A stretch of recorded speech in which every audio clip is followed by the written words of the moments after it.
Welcome to Installation and Maintenance of Health IT Systems, Software Development Lifecycle. This component, Installation and Maintenance of Health IT Systems, covers fundamentals of selection, installation, and maintenance of typical electronic health records, EHR, systems. This unit, Software Development Lifecycle, will discuss methods for planning for the creation, development, implementation, and eventual phase-out of software packages using various software development lifecycle models. The objectives for this unit are to define the steps of the software development lifecycle, or SDLC, and the purpose and importance of each. Describe different models of the SDLC and their key differences. Describe how and why an HIT software application would go through the SDLC.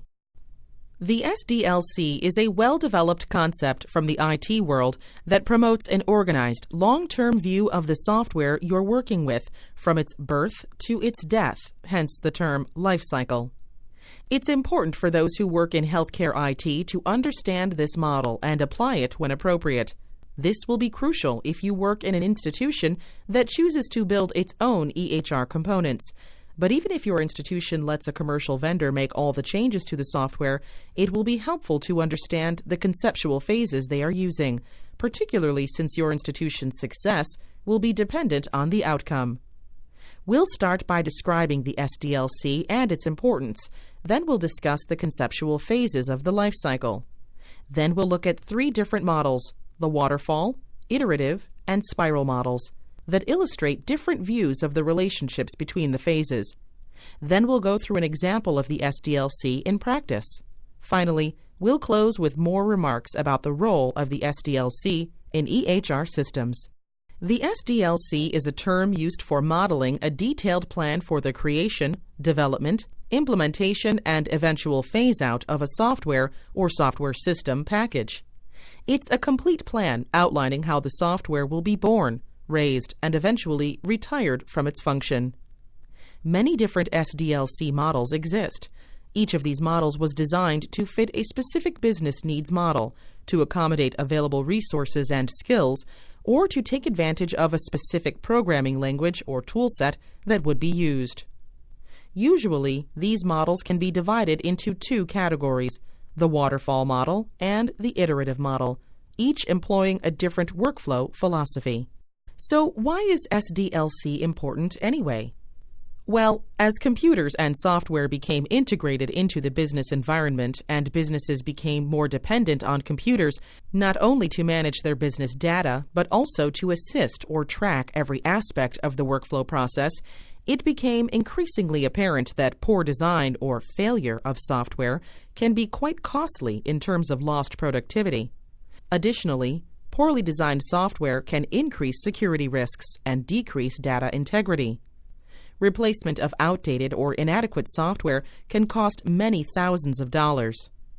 Therefore, SDLC was designed to control the development environment to help ensure that developers produce a high-quality system that meets or exceeds their customer expectations, is completed within time and cost estimates, works effectively within the designed infrastructure, and is inexpensive to maintain and cost-effective.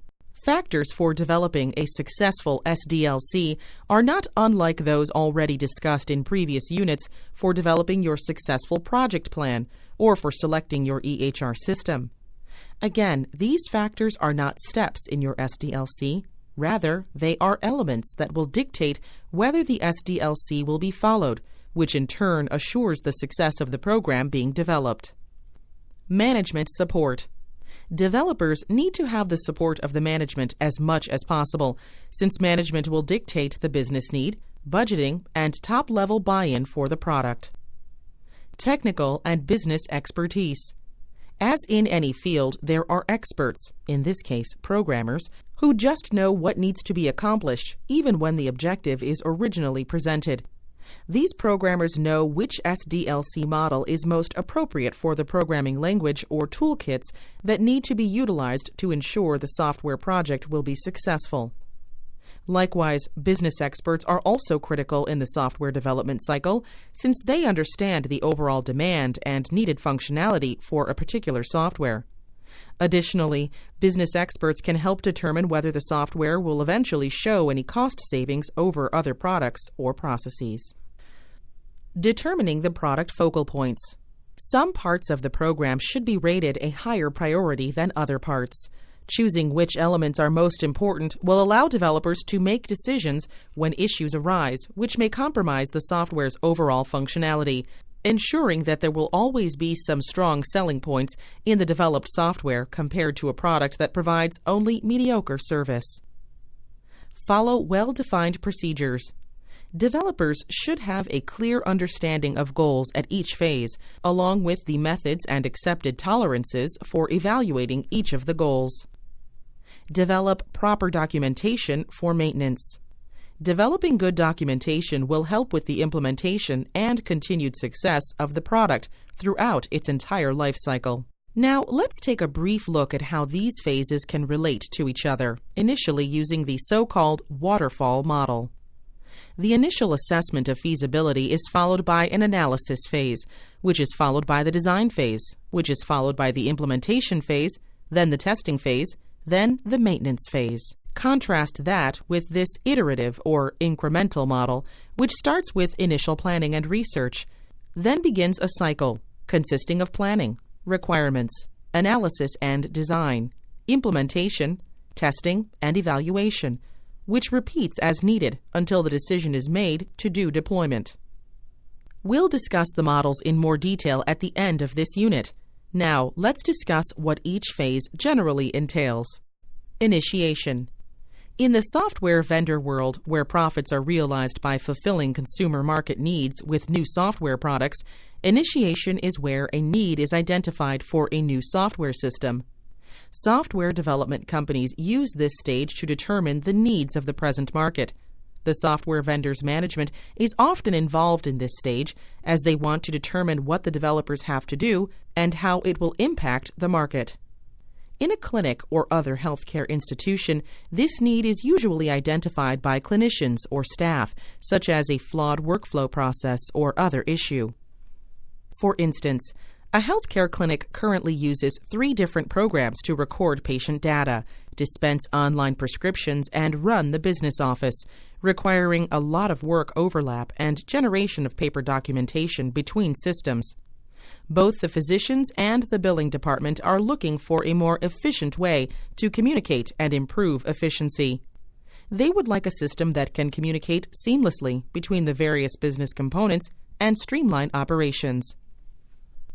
A project manager typically would be assigned and would eventually generate a concept proposal, a document which identifies the problem and why the new system needs to be pursued. Upper management would then review the proposal and approve it, and the project moves on to the next phase.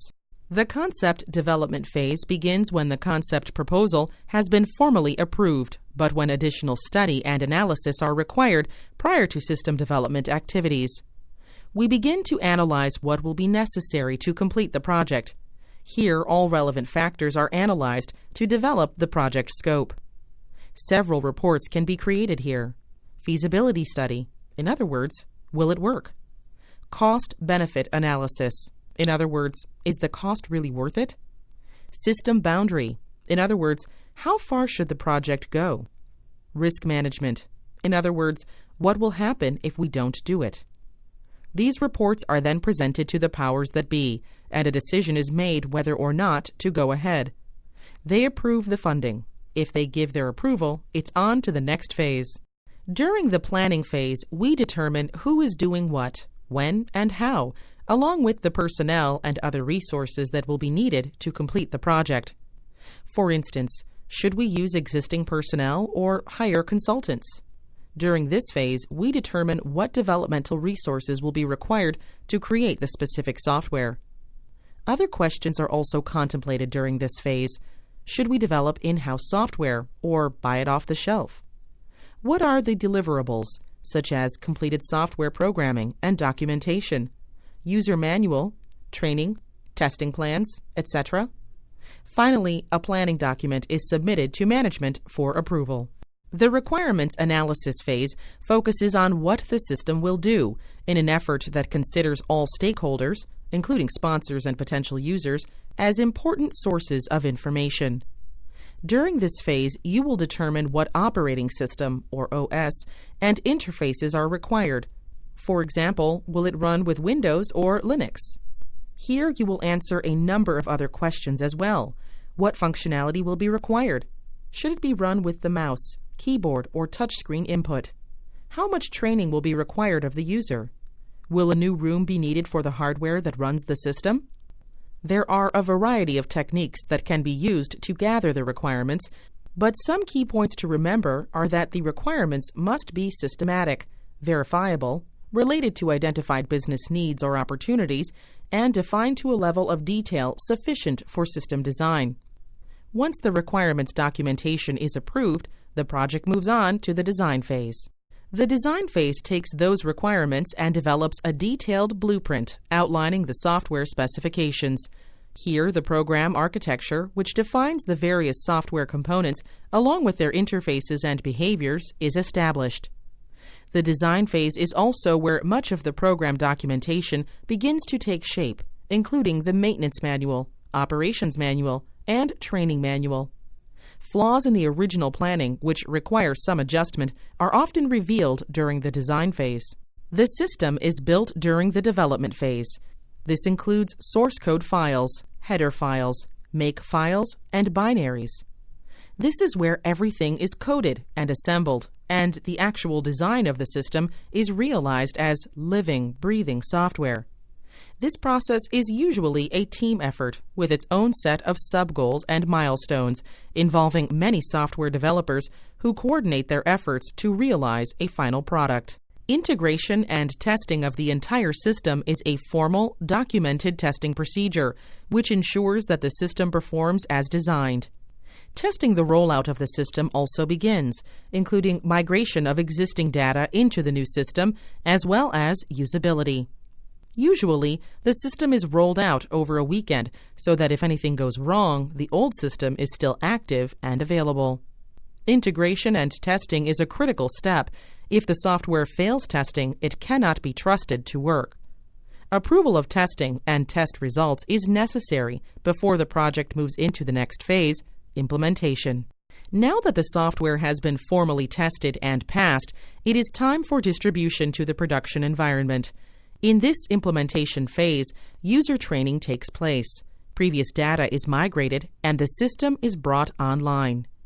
After the system goes live, it is once again tested and data is collected to determine if it is working to specifications. This process is often referred to as a debriefing. It is also where any problems that were not crucial to the implementation can be addressed, and any necessary changes to the system documented for future versions. The operations and maintenance phase is the day-to-day operation of the software after deployment. The software must be maintained, patched, and regularly updated to ensure long, reliable life. Upgrades can be tested and deployed to improve functionality. Every software application eventually becomes obsolete. Perhaps a new system is being developed, or this system cannot keep up. Whatever the reason, disposition involves more than just shutting off the server. Often the system may be kept going due to regulatory requirements or because there are still projects using it. Sometimes there is data on board that must be kept safe and secure even after its useful life is over. Software disposition needs to be planned to ensure that you meet all regulatory requirements and ensure a smooth transition to whatever the replacement product will be. A disposition plan must be developed, which may outline everything from the dismantling of the software itself to the safe and secure disposal of old hardware and data to archiving of documentation. As briefly shown and discussed earlier in this presentation, many different SDLC models exist. Each of these models was designed to fit specific business needs, to accommodate available resources and skills, or to work with a specific programming language or toolkit. Usually, these models are divided into two categories, the waterfall model and the iterative model, each of which employs a different workflow philosophy. The waterfall model uses more traditional planning, testing, and implementation techniques to design and implement new software products. This model promotes strong documentation of each step of the development process. The waterfall SDLC model represents a sequential development process, where progress is seen as flowing steadily downwards through each of the phases of development. Winston W. Royce has been given credit for formalizing the waterfall model in an article around 1970, where he presented this modeling concept as flawed from a software development standpoint. The waterfall development model is actually a product of the manufacturing and development industries, where making after-the-fact changes is often prohibitively costly. Therefore, progression to the next phase of development does not typically commence until the previous phase has been perfected and locked down. Many have criticized the waterfall model, citing that it is difficult, if not impossible, to finish a phase of a software product's life cycle perfectly before progressing forward to the next stage. To that end, several variations of the waterfall model have been created to help address some of these issues. This diagram, which I described on an earlier slide, depicts just one of the many variations of the waterfall model employed by developers. As this variation of the waterfall model suggests, the waterfall model can best be described as a sequential software development process whose workflow progresses in a linear, downward fashion, just like a waterfall flows. Using a waterfall methodology is most likely to be successful when the complexity of the system is low and requirements are static, but there is little room for mistakes and no process for correcting errors after the final requirements are released. Feedback can be quite limited when using this approach, and as I mentioned previously, most believe it is nearly impossible to finish a phase of a software product's life cycle perfectly before progressing forward to the next stage. Iterative and incremental model. These models were developed in response to identified weaknesses of the waterfall model and often considered cyclical in nature. One variation of the iterative model is the spiral model, which we will look at after we see a more basic iterative model. This approach works well in environments where perceived requirements are subject to change as the project progresses, or where more feedback is warranted. Let's take another look at the illustration. As you can see from this diagram, which I described earlier in the presentation, in iterative models, the phases of software development take on a more cyclical nature. It starts with an initial planning phase and ends with deployment, with the cyclic interactions in between or even after the initial deployment occurs. With this model, several deployment cycles of the product are possible as the software becomes further refined, analyzed, and tested, and as new enhancements are added. Another variation of the cyclical model is the spiral life cycle or spiral development model used in IT. This model combines the features of another model called the prototyping model with those of the waterfall model. The spiral model is intended for large, expensive, and complicated projects where client responsiveness is a significant issue. In this model, one or several prototypes may be created throughout the life cycle. At each iteration, the prototype is tested and further input is gathered until all concerns have been adequately addressed. Let's walk through the diagram. The action begins in the center of the spiral with initiation and then cycles repeatedly through 4 conceptual quadrants: identify, design, construct, and evaluate. The first cycle contains the phases concept and risk analysis. Later cycles contain the phases implementation, testing, and delivery. As you can see, the SDLC is very similar to a project plan, but it integrates several software-specific aspects into the planning infrastructure to specifically address the concerns associated with developing and deploying a new software system. However, you should consider an SDLC as augmenting your overall EHR project plan, not replacing it. Employing SDLC in your environment when developing a new EHR system or designing changes to an existing system is crucial to ensuring that your new software, whether developed in-house or purchased off the shelf, adequately meets expectations while mitigating overall risk to the organization. Now, let's discuss a scenario in which EHR installation utilizes SDLC principles. Sunny Happy Care, SHC Clinic, A small primary care practice wants to upgrade their paper records to an EHR system. Before purchasing and deploying, they do extensive planning, including evaluation of their requirements and analysis of market options. They ultimately select and implement a commercial EHR. You'll have recognized those actions by the clinic staff as several of the general steps in the SDLC. The fact that they are specifically following an iterative SDLC model in their deployment soon becomes clear. According to the project plan, the business manager has been assigned to test and evaluate the EHR after go live. In her analysis, she determines that the SHC clinic staff is spending excessive time manually entering laboratory data, since a laboratory integration module was not part of the initial purchase. Thus, the staff enters a new cycle of planning, requirement gathering, and analysis of vendor options, leading to purchase and deployment of a laboratory module. Subsequent retesting and re-evaluation of the EHR now shows satisfactory improvement in staff effort and availability of lab data. This concludes our unit on the software development lifecycle. In summary, the SDLC is a set of steps that were codified by the software development industry but are useful in executing many types of projects.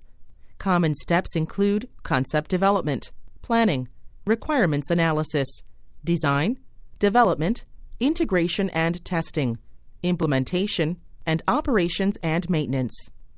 The relationships between these steps have been formulated into different models based on different needs. The waterfall is one such prominent model, and it emphasizes steady progress through the steps and careful completion of each before moving on. The iterative or incremental is another prominent model, and it emphasizes iterations, in which the steps are repeated in a cycle of improvement. It has variations, such as the spiral. The SDLC is useful for EHRs, and its steps should be carefully considered whether one is creating a new EHR or deploying a purchased EHR in order to maximize the success of the project.